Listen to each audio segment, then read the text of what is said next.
Hi, I'm Kimberly Einmo. Welcome to the Janome studio. I'm so glad you're here. In this series of videos, we're going to be making this beautiful, fast and fabulous Lemoyne Star table runner. So in this video, we're going to focus on everything that you need to make this first block.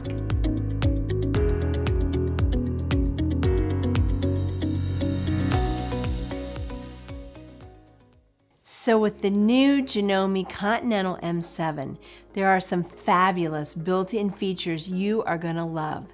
Let me introduce you to the Quilt Block Advisor. It's really easy to find here. You're going to go right here to the menu icon and touch it, and you'll see Quilt Block Advisor. Now you're going to select the arrow, and it gives you 6 different quilt blocks.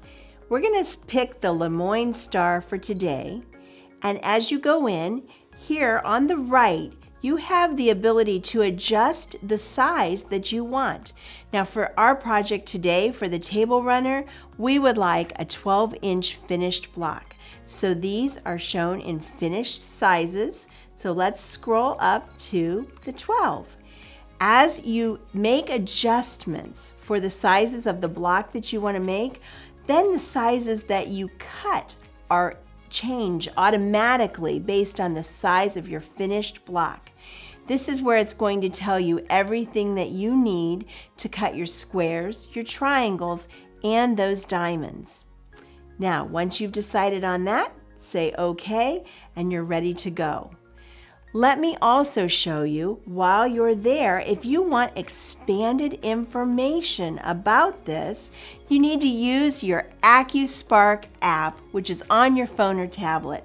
And it's a lot of fun to use because it's going to give you so much more expanded information than even that is on this bright and beautiful screen. All you need to do is click on the app to open it, and then touch the QR code scan tool in the upper right corner, and it will scan the barcode right on the screen.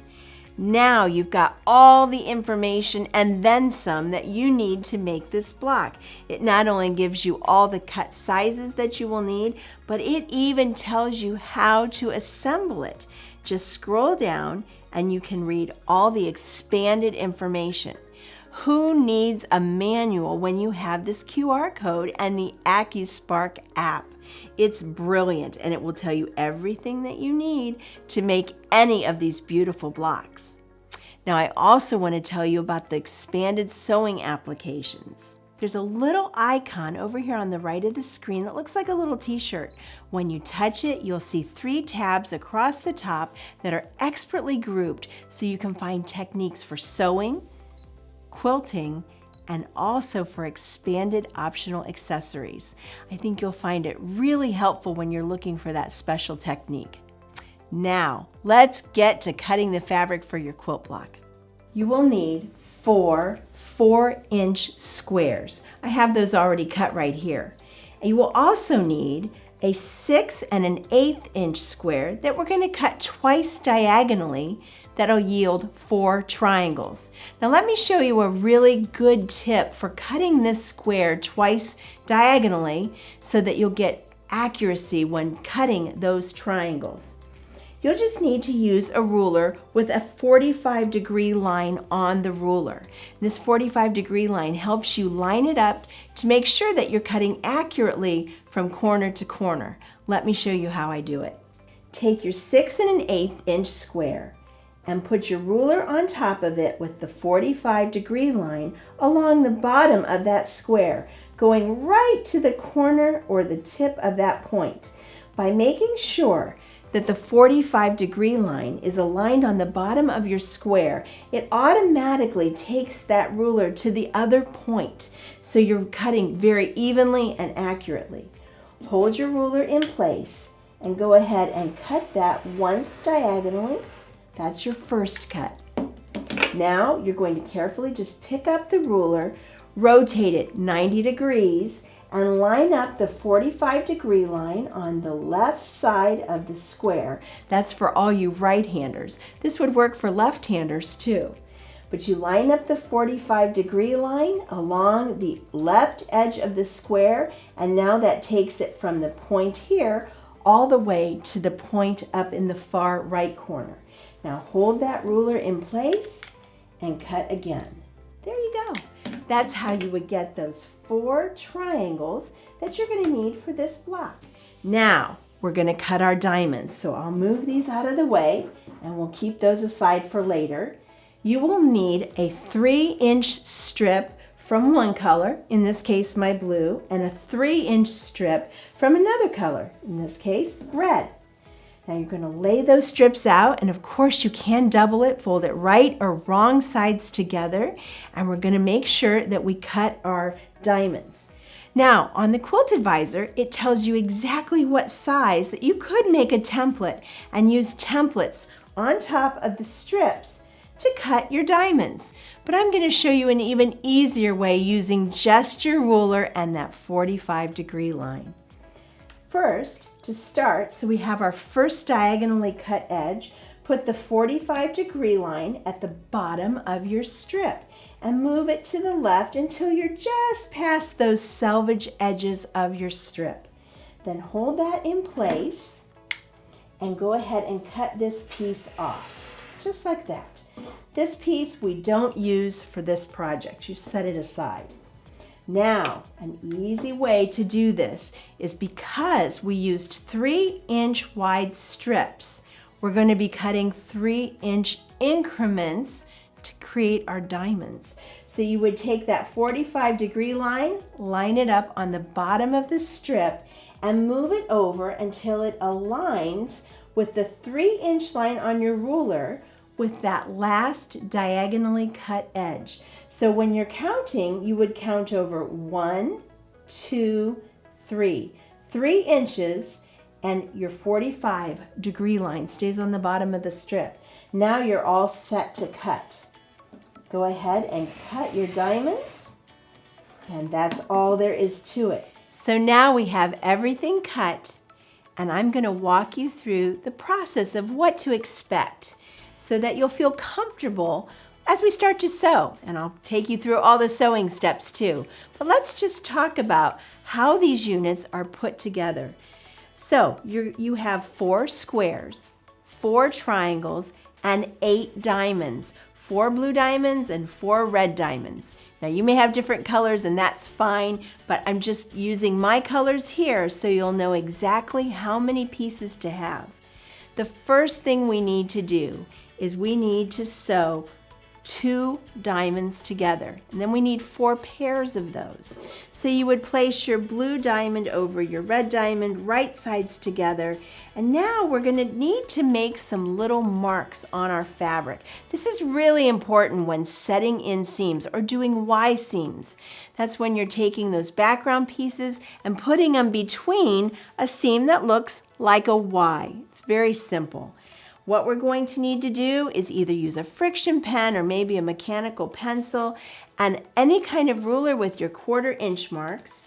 And we're going to go ahead and make a little dot and a little line exactly where our 1/4 inch is. So you would literally lay this down with your ruler and make a little mark right at the point. Now I'm using the 1/4 inch markings on my ruler along the raw edge of the fabric and then making my little mark here right at the corner because that's where we'll either start or stop our seam. We're not going to sew all the way through to the end. We're going to literally start or stop the seam there and then continue on before we inset the background pieces. So do that on your 4 pairs of your diamonds. You don't need to mark all 8 diamonds, just do it all on the same 4 diamonds of the same color. That's all you need to do.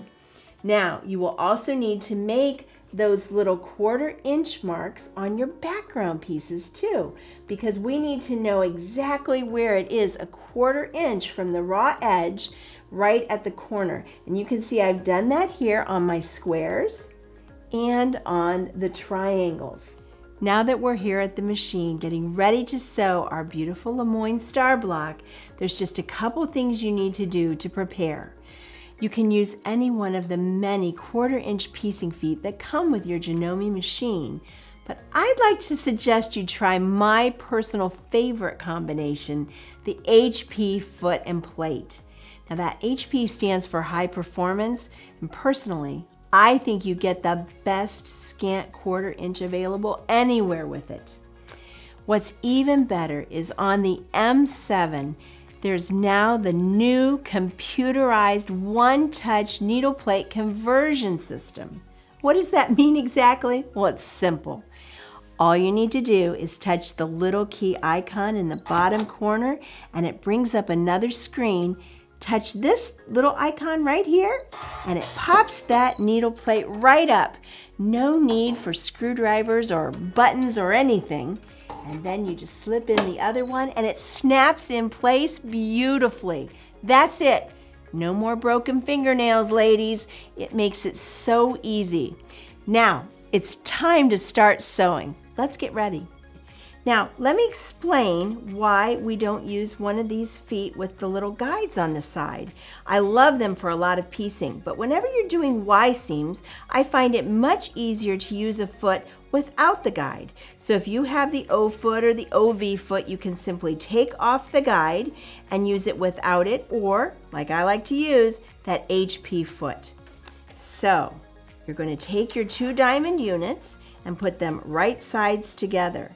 Make sure you have marked the 1/4-inch markings from the corner, and I've drawn a little line down the side just so I can see where I'm going and where I need to align. We'll slide this under the foot, and what I love is how this is so smart. It pulls the feed dogs down and out of the way so they don't catch on anything, and you can position your fabric so accurately. Then lower your needle right into the fabric and then lower the presser foot. Now you're ready to sew. Go ahead and start at that corner where you marked the 1/4-inch and keep going all the way to the end. You'll see that you have this beautiful 1/4-inch left from the corner, and that's where we're going to set in the seams. Take your square. Make sure that on the back you have marked your 1/4-inch points, maybe a couple little lines right there, and then we'll flip it back over so that we're going to be able to put right sides together on top of the red diamond. So align these like this, and then I like to use a pin to hold it in place. Simply put the pin right in the intersection or where you've marked that 1/4-inch dot, and then put the pin right in here so it comes right out the back side, right at that dot. Once you've done that, align the raw edges of the fabric, secure the pin, and now we are ready to sew from that point all the way to the edge. Make sure to keep the other diamond tucked out of the way. You can simply line this up and lower the needle with the push of a button. And now I like to reach around and remove the pin now that the needle is down into the fabric and sew to the end. Now you'll see that we have that seam sewn, and we're now ready to pivot and align the blue edge of the diamond up with our square. And again, we're going to move the red diamond fabric out of the way, get everything smoothed out of the way, and we're going to drop our needle right here. I'm going to point with my stylus so you can see right at that dot. That's where our needle on our machine needs to start, and then we're going to stitch to the end. So line it up, take your time, do a really good job aligning that needle so it starts right in that dot, and now you can sew to the end. This is what your unit will look like when the square is sewn in between the Y seams from the wrong side. You can see here. And I want to tell you, you're going to need to press this seam open so everything stays nice and flat and pretty when you go to put your block together. Now you're going to need 4 of these units. So you'll have 4 pairs of your diamonds, and each one of your diamonds will have that square, that 4-inch square sewn into the Y part of the unit. Once you have all 4 of those done, these are going to go together like this, and we're going to put those together with a seam, and then we'll be adding those triangles. And this is what it looks like. Again, I've marked that little 1/4 inch mark. We're going to turn it and put it right sides together, and I'm going to go ahead and align it with the blue side, the blue diamond first, and we're going to use the pin to pin right there with the little, aligning those little 1/4 inch marks, and we're going to sew to the end. Now that I've pinned, just as I know you will do, right through that little dot on both the background triangle and the diamond beneath, now we're ready to line this up and sew to the edge. So drop your needle down right into that hole, and this is where I like to reach around and remove the pin because I don't like to sew over pins. It's not a good habit to get into. Go ahead and lower your presser foot, and let's stitch all the way to the edge. Boy, I love the line of sight here. There's nothing to get in your way of seeing exactly where you're sewing. Everything's wide open. There's almost 4 inches right there that you can see right down to the needle. That's a great feature. There we go. We'll cut that. I just love the M7 for that reason alone.